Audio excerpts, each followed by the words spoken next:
Monsieur le Président, Monsieur le Premier ministre, Monsieur le Secrétaire, Madame, Monsieur le Ministre, Madame, Monsieur le Député, Madame, Monsieur les invités, assalamu alaikum wa rahmatullahi wa barakatuh. J'ai ici 3 questions pour le ministère du Transport. Vous pouvez vous présenter, s'il vous plaît. Oui, je m'appelle Mademoiselle Rama Mohamed Abdi, de l'Université de Djibouti, en licence transport maritime. Ma première question est une question que, autant qu'étudiante et au nom des étudiants de l'Université de Djibouti, surtout ceux du transport, on a du mal à voir les archives du ministère du Transport. On a besoin de données auxquelles on doit faire des projets. On doit aussi vouloir avoir des contacts avec les directeurs, les représentants de ce ministère. Donc, on manque de l'archive pour faire la cause prévue. Là, c'est une suggestion pour la question que je voulais poser, c'est que l'un de nos profs nous a demandé de chercher sur le projet de l'extension de l'aéroport. J'ai entendu maintenant du ministère qu'il y avait une réforme, mais est-ce qu'il y a une extension qui existe pour l'aéroport de Djibouti, ou c'est juste des rumeurs? L'autre question est au niveau du trafic urbain, interurbain. Le problème, il y a plusieurs problèmes qui découlent, que ce soit au niveau de différentes, des accidents, que ce soit la route, mais ce problème-là découle parce qu'il y a un manque d'espace. Djibouti est concentré dans Djibouti-Ville. Donc, est-ce que vous avez envisagé des projets auxquels pour élargir, parce que je sais qu'on ne peut pas élargir, il n'y a pas assez de place. Mais est-ce qu'il y a des projets auxquels vous avez fait pour l'avenir? Merci.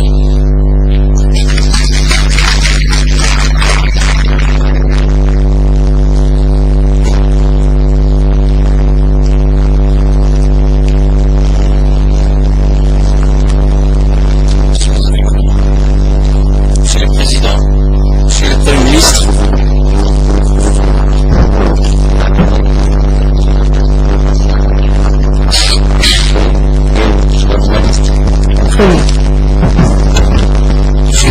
S'il y a des hôtesses dans la salle, nous aimerions s'il vous plaît qu'elles puissent enregistrer les noms des personnes qui demandent la parole pour pouvoir mieux canaliser le débat, parce que il est très difficile d'identifier qui est qui et qui prend la parole à quel moment. Merci.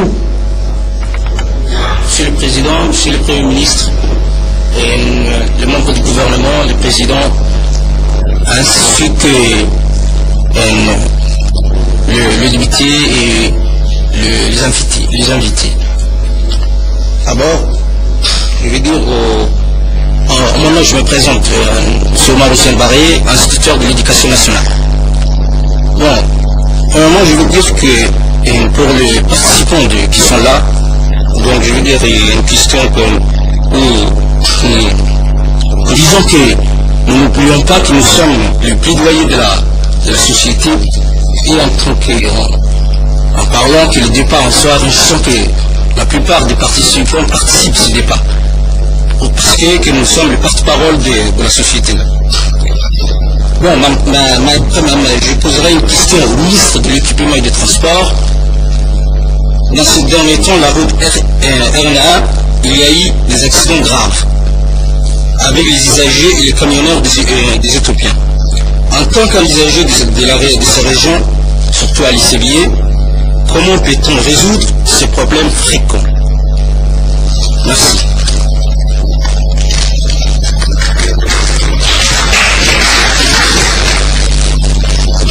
Le temps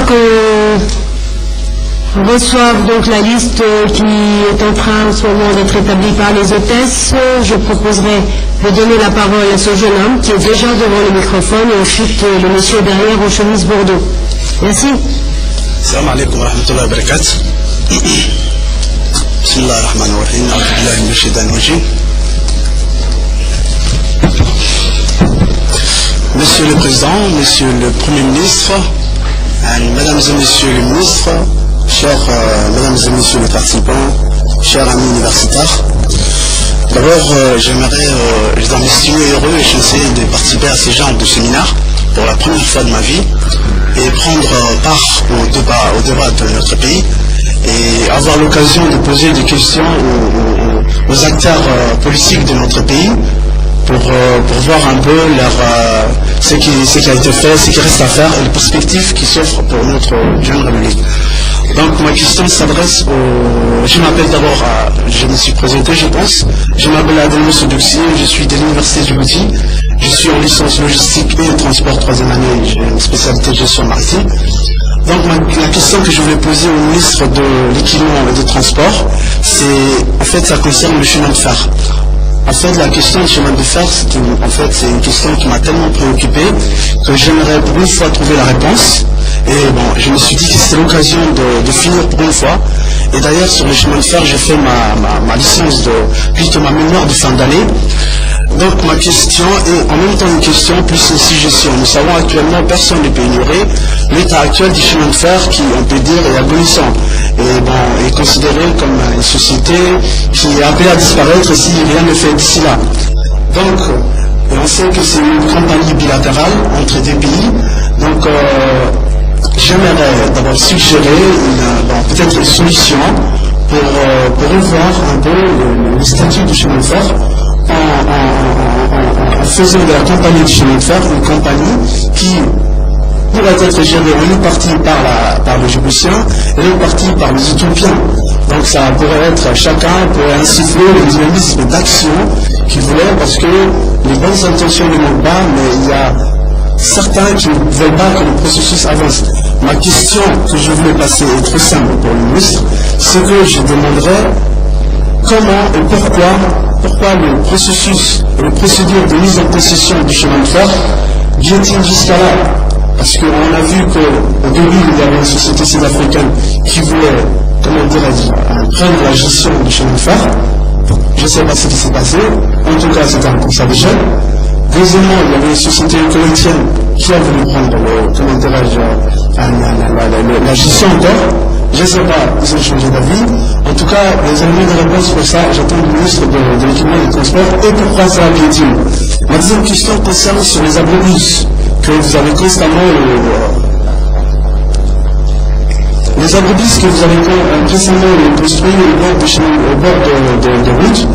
Bon, je dirais que moi je suis vraiment pour ces agrobus, et s'il y avait une utilisation effective de ces agrobus, il y avait tout le monde qui avait quelque chose à y gagner. Pour les usagers, pour les chauffeurs, ça allait être, comment dirais-je, l'économie des carburants. Pour nous, les étudiants, ça allait être un gain de temps pour venir plutôt à l'université. D'ailleurs, on vient d'intertuver. Donc, ce que je vais me poser, c'est est-ce que vous attendiez, parce que vous avez construit ces maires, aujourd'hui, il y a des destructions, on ne voit plus.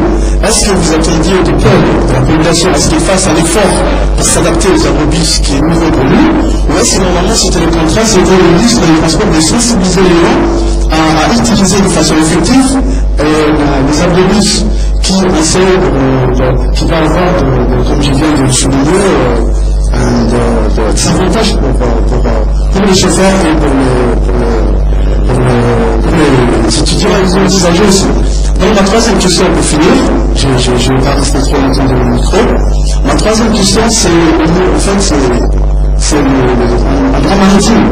Donc je ne sais pas, mais en tout cas, je fais cette année le droit maritime et j'ai constaté quelque chose. C'est que Djibouti n'a pas vraiment défini ses frontières maritimes avec les pays limitrophes et qu'on a des relations, comment dirais-je, des frontières maritimes telles que le Yémen, l'Érythrée, et ce que je peux dire, chaque pays normalement dans le souci d'étendre sa souveraineté territoriale sur la mer, donc comment dirais-je, appeler, faire appel des experts. Et cette question, je pense que autour des étudiants, j'aimerais avoir des éléments de réponse du ministre